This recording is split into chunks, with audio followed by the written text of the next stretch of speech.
Hello, everybody. Welcome to the Chasing Legends podcast. Before this podcast starts, we're doing a winter-spring series of just hunting stories because I'll explain why in the podcast. I just think, this is the time of year we need to hear hunting stories to kind of get us through that time of year where it's like, hunting season just ended. I need something to get me to the fall, and nothing does that better than listen to friends talk about their successes and failures in the field. Just love talking hunting stories, so that's what we're going to do. But before we get into it, our podcast with my buddy in Alabama who shot a really nice Alabama buck, I did want to apologize in advance for the audio. The audio on this is not very good. I wouldn't even say it's average. I had a washing machine going on behind me, and I didn't know it was affecting the audio as much as it was, but we're going to run it anyway because this story is best told the first time. So just wanted to apologize in advance for the audio, but we really do hope you guys still give it a listen and enjoy the podcast. Chasing Legends podcast, hunting stories series coming at you now. All right, good evening, everybody. Welcome to the Chasing Legends podcast. I know we haven't done a ton of these in the past year and a half, but we're going to hit the ground running with these things in 2020.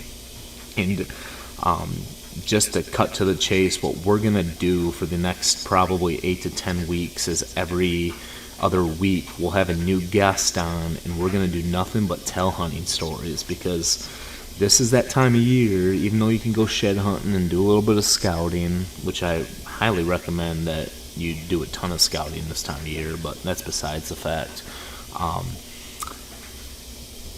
There's not much this is that time of year where it's like hunting season just ended 2 months ago, and now I gotta wait 7 more months, and it's kind of that depressing time of year. And this year specifically in Michigan, what usually gets us outdoorsmen through the winter is ice fishing. Well, here in southern Michigan, there's no ice, and it's been a tough winter. You gotta drive north just to ice fish, which you never had to do that in February in the past. So anyway, it's just kind of a weird winter, and I wanted to boost our spirits, and nothing boosts an outdoorsman, a hunter's spirits like listening to hunting stories. I think it's what gets us from fall to fall.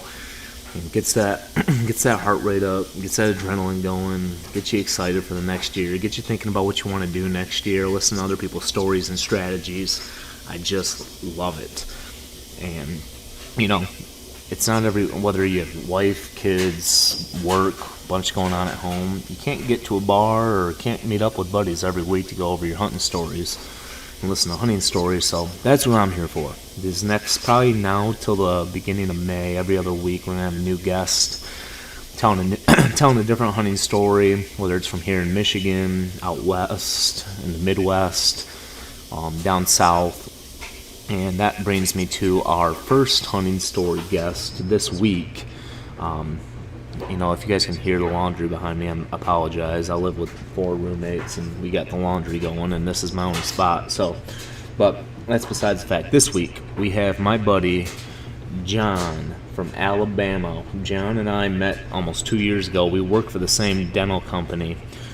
We met at our training. We were hired at the same time, and we got to, we built a friendship real quick just because we're both outdoorsmen, both from the country. We have a lot of similar interests, and we've been talking about me getting down there to Alabama hunting, and we've talked about him coming up to Michigan hunting, but he's from Alabama.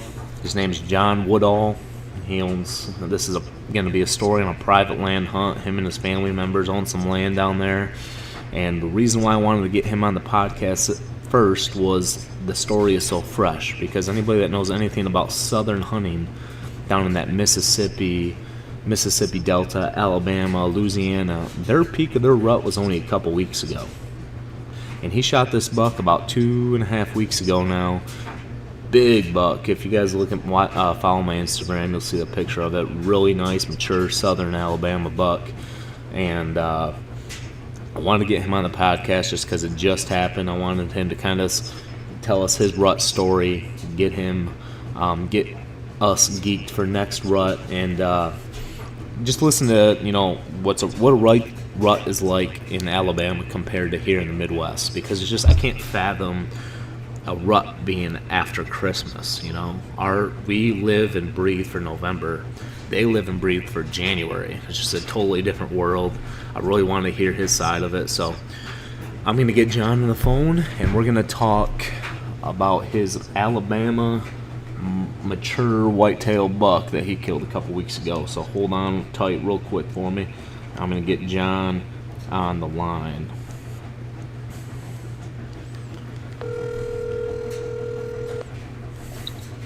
Hello? Mr. John Woodall, how you doing tonight, man? Doing good, Steve. How are you doing, man? I'm doing good, man. Doing good. I know you're, I was telling listeners beforehand that, we met when we were both hired at the same time for, in our dental company, and, you're heading back from a show right now, right? Yeah.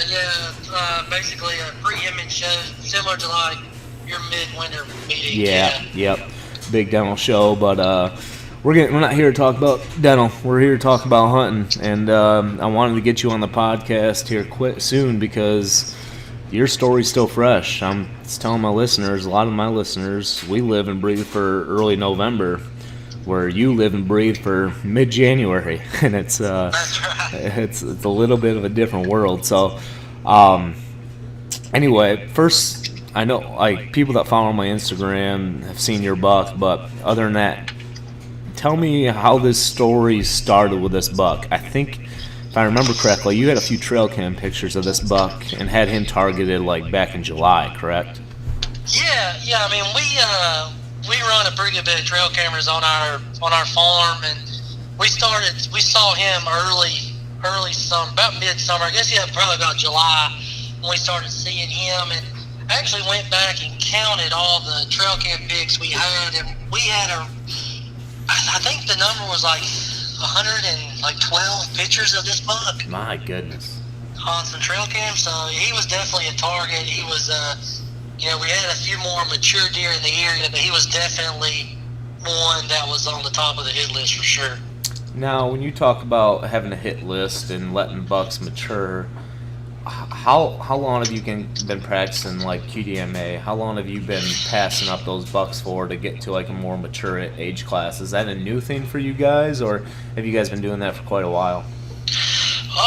So the property we're hunting on now, we've been hunting on it for 5 years. Okay. And in that span, the first 2 years, there were 2 bucks taken off that property.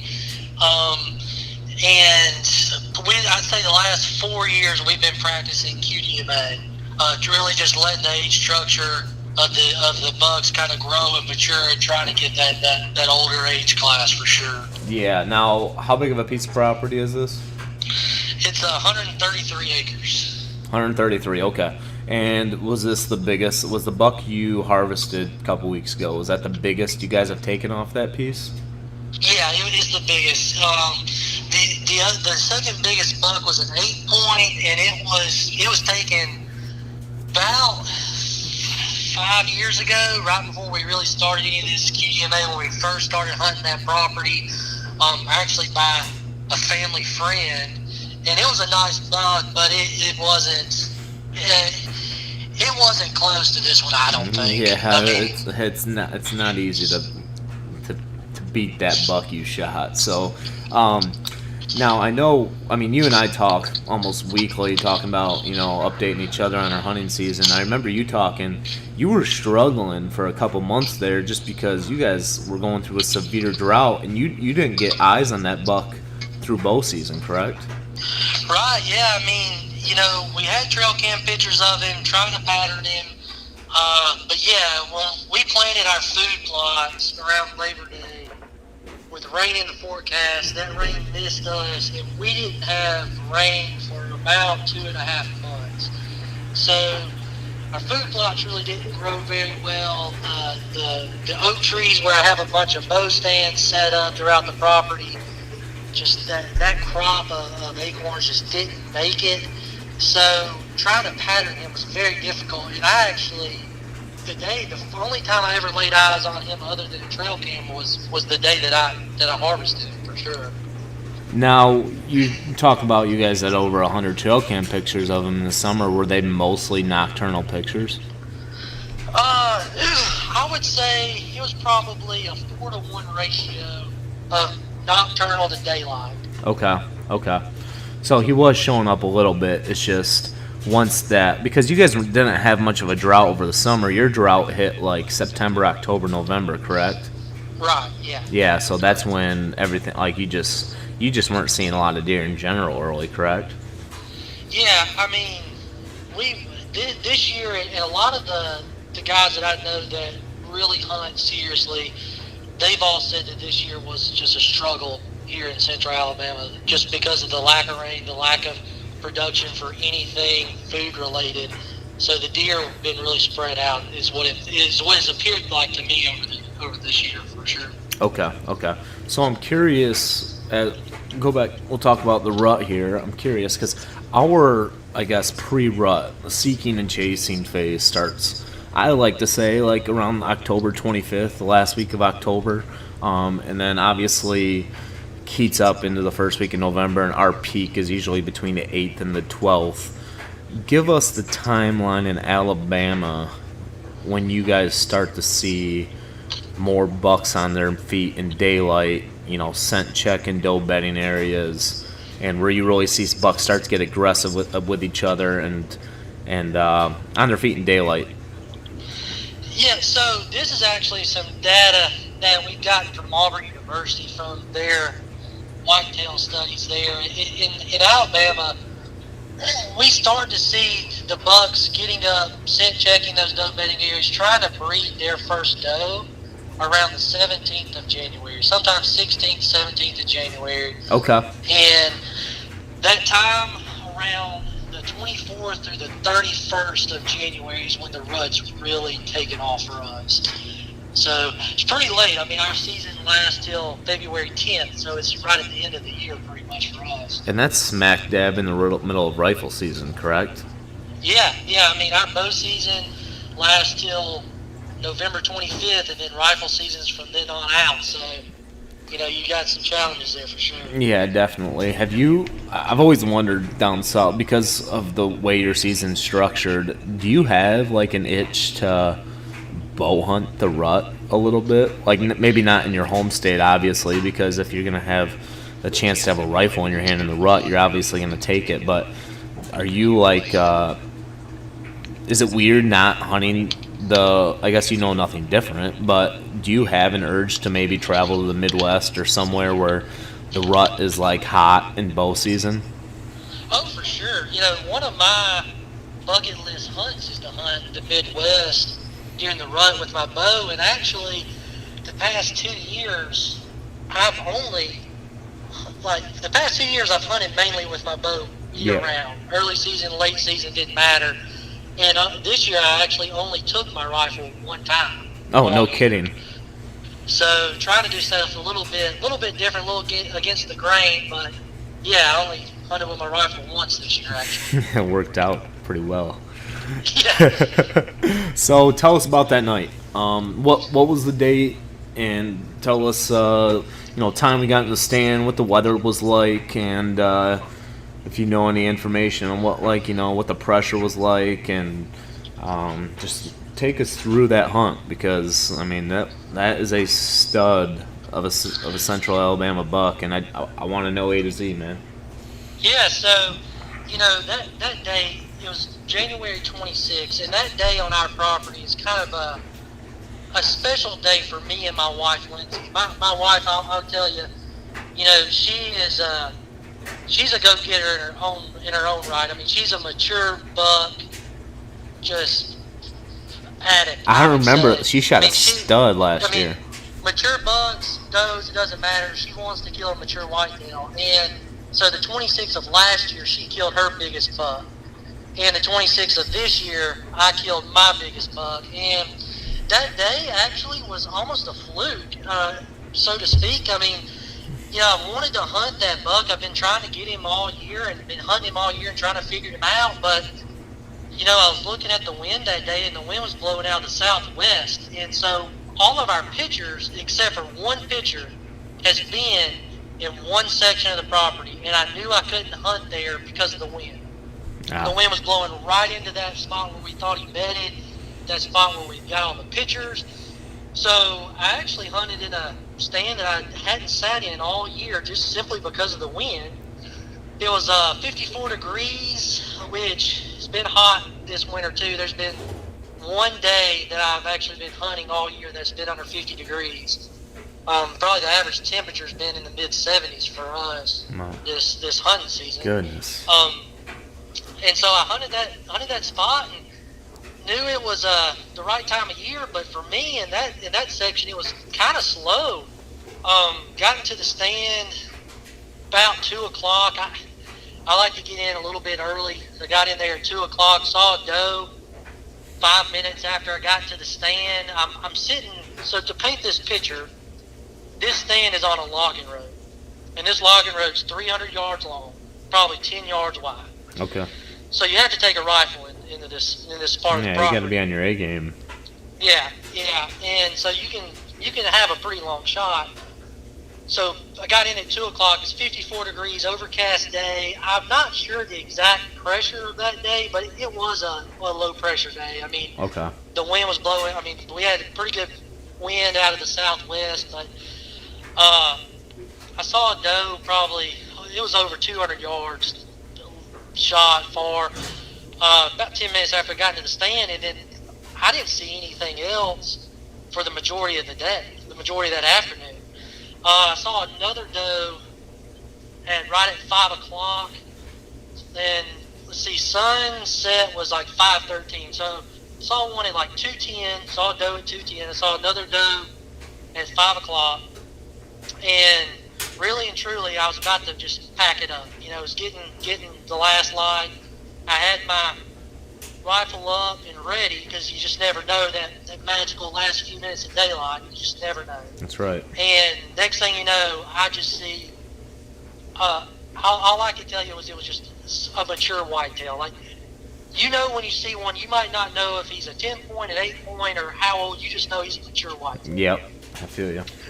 And I see this deer step out on this logging road, and it was a split second. You know, it was one of those things. I mean, he's nose to the ground, getting ready to try and find a doe, and he's searching. And by the time I got him in the scope, he was getting ready to step off the logging road, and I shot. And when I shot, he fell straight down, and he got up, took off, and then I thought I heard him crash. And, you know, as a hunter, you go through all those types of emotions. And for me, deer season has a little bit different emotions. You know, our rut's at the end of the year, but I also want to fill the freezer. We eat a lot of venison. Yeah. So this year, I'd only taken one doe early in bow season. Our freezer's not full. I'm trying to hunt this buck. I got all these conflicting thoughts running through my mind. You know, I need to fill the freezer, but I want to shoot this buck. I want to harvest this animal, this mature whitetail. It's getting towards the end of the year. Get a shot, he falls. And now I'm on cloud 9. The biggest buck of my life, right? Oh, yeah. Lindsay calls me. She goes, I know I heard you shooting. I said, yeah, I think I got a big buck. She's like, okay, well, I'll come meet you and we'll go look. So she comes and meets me at the stand. We go look.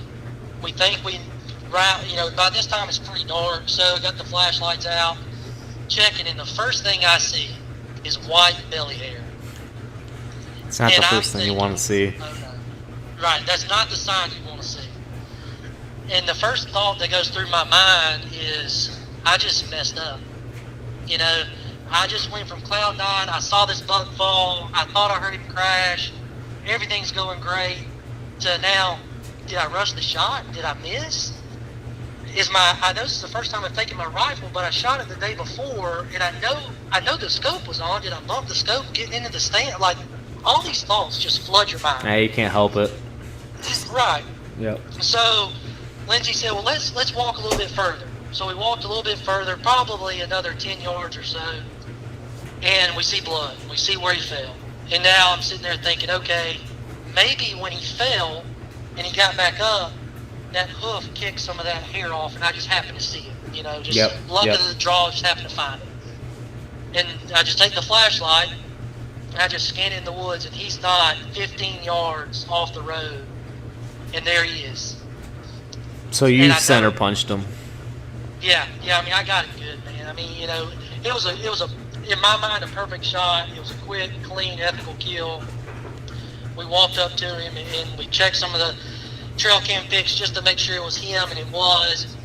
And one of probably the coolest thing that I realized after we got into this buck is, he's the biggest buck I ever shot, but he had signs on him that tell me that there's more mature deer in that area, and what we're doing is right. We had pictures of him all year as a 10-point, good brow tines. When we got it to him, both brow tines were chipped off. His left main beam was chipped. He had a puncture hole in his chest, a puncture hole in his back end. He was the mature buck on trail cam, but he had obviously been, wrestling and fighting and scrapping with some other mature bucks. So that told me, like, hey, what we're doing and letting these bucks grow and age is working for us. It's working. I mean, just the fact that he might be the big guy, the big man on campus over there, but the fact that you have bucks in the area that are even attempting to square off with him means that there's more mature bucks in the area, and there might have been bucks that weren't exactly living on your piece of property. But that doesn't matter, because I'm guessing you're a lot like me, where you are big into hunting bedding areas. I mean, you mentioned before you wanted to sit in a spot that you knew it was close to his primary bedding area, but you couldn't. How far was he from your, about how far did you kill him from where you are predicting that he was bedding, or you were pretty sure where he was bedded up? So it's just the mystery of the rut. He was on the other end of the property, in a spot on the property where we only had one picture of him all year, and it was in the summer. No pictures from hunting season on that end of the property whatsoever. It just goes to show. I mean, my guess is you had a hot doe in the area. Yeah, for sure. Yeah. I mean, where he was at, we have a swamp on the south end of the property where a lot of deer bed, and he came, and where he was coming from was from that swamp, and I guarantee you, he had been down to that swamp to check some of those bedding areas and was on a doe. Yep. For sure. I always love hearing that. I love hearing about, like, whether people were either hunting, like, killing bucks in their bedding areas, or, like, knowing where they're bedded and then killing them somewhere else and being like, holy shit, I just killed this buck 600 yards, a mile, whatever it may be, away from its bedding area, which just tells you he was rutted up pretty good. And that just goes to show, like, yes, mature bucks are smarter, or they're tough to kill, but they're killable. I mean, if you hunt hard in the rut and hunt downwind of doe bedding areas, or you're in an area where you know a lot of doe show up, there's a good chance you're going to get, before the season's over, you're going to at least put your eyes on them. And that night you were lucky enough to put your eyes on them with a rifle in your hand, and you got it done. For sure. And especially on small properties. I mean, what would you say the average property that you and your listeners hunt on in Michigan? So, for private land, I would say it's probably pretty average to hunt like a 20 to 40 acre piece. Yeah. That's pretty average up here. I mean, if you're hunting over 40 plus acre piece of land, you're in your own little gold mine, because it's just tough. Everything's sold in 40 acre or less, but 40 acre sections, and so unless you have a couple properties butting up to each other, or are lucky enough to get yourself on a big piece of land, it's tough to locate that primary bedding area on your piece, if it even has one. Or you're hunting off somebody else's primary bedding area, hoping that they're going to come your way, whether you have a food source or a doe bedding area. But I know it's a little bit different down there. Yeah, it is. I mean, we have 133 acres. There's a lot of chunks of land that's in there 40 to 60 acre blocks, just big, squares of 40 to 60 acres. But where we hunt down in the Black Belt is a section of Alabama called the Black Belt. It's really fertile soil.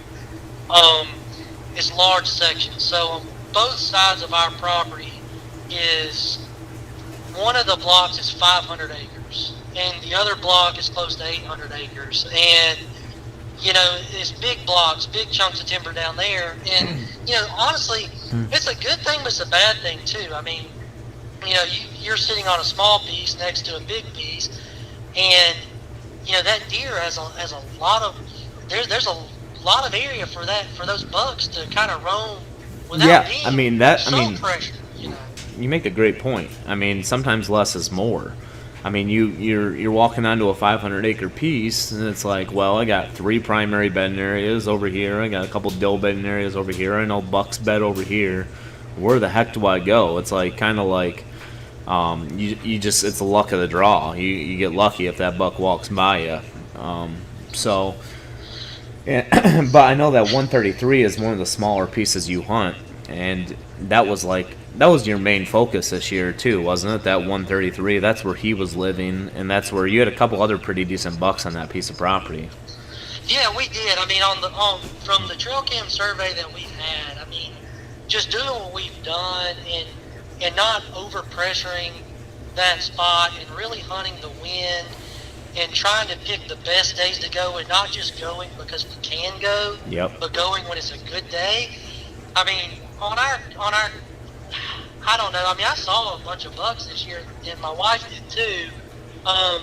But just from the trail cameras, we got everything from 1-year-old bucks to all the way up to what we shot, to that buck that I shot this year. But we have we had 2 more we had another 10 point and a couple 8 points that was on that area, and I actually saw the 8 point 3 different times this year. He was a 3-year-old, and my goal is to get him over 4. That's my personal goal now. Yeah, you're just holding on to him for me for next year, right? Right. And the thing about yeah, exactly. And our neighbors too, they're from North Carolina, and they're the ones that introduced me to QDMA, 4 years ago. And they don't come down often. A few times a year, they hunt that big 500 and 800 acre chunk of property. But that's their goal too, and that's another great thing about having good neighbors. They told us, hey, we're not shooting a buck unless it's 4 years old. It doesn't matter the rack size. We want them mature. So we all do the same thing, and we're like, absolutely. That's awesome. You're you gotta count your blessings for having that, man, because I think that's one of the number one struggles with people that practice QDMA is getting their neighbors on board. Exactly. So for the listeners, that whether they're going into or maybe they got permission at a piece of property, or maybe they're buying their own piece or leasing a piece, what would your best recommendation or number one lesson learned, or we can say best practice for how they could be successful in a 3 to 5 year time span? What was what's one big takeaway that you have from, because you've had the success. I mean, you and I have talked about when you guys started hunting that 133, you were lucky to see a 2-year-old on it, and that was 4 years ago. I mean, that's not that long ago. So what is your I guess what's your 2 cents on developing a property into something that you have a potential to shoot a 4-year-old buck like you did this year? Well, so first of all, growing up, I grew up hunting a 20-acre piece of property, and I grew up just going every day I could go, no matter the wind, no matter the conditions, just going. And the one thing that I've learned, no matter the size of the property, it's going to be limited. Okay, you can only put food plots in certain areas. You're only going to have bedding in certain areas. That stuff just happens. It's the way the property's laid out. Yep. The biggest thing that I learned just from hunting on that small 20-acre piece and now the 133 and seeing what we've been able to do is to hunt on days that are good. What I mean by that is if it's a crazy hot day and it doesn't look like a good day, or maybe the wind's wrong and you're leasing a place and you only have enough money for one stand and that wind's just wrong, don't go. Just do not go. Wait for when the wind's right. Maybe you have a setup to where you can change a few different locations. Maybe you have a couple different stands. But to me, the weather and the wind is the biggest factor on when I go down, especially on smaller pieces of property. I find that if you overpressure and you just bump that buck one time during the deer season, you might not ever lay your eyes on it, but he might catch wind of you. He's gone. He's going to vanish. So that's the main thing I've learned. I mean, the food's important. Knowing where the bedding is important, yeah. But where you're going to hunt, make sure that the wind is right for where you're sitting, for sure. So, in short, just hunt smart, not hard. Exactly. I mean, look, we do scent control. We practice scent control. You know, the sprays, the ozonic bag and closet, and I have a Wild Game Innovations ion generator and all of that. And all that stuff is good. But you're very rarely going to beat a mature buck's nose. It's just not a game that you want to risk if that's your goal is to hunt mature whitetails. 100%.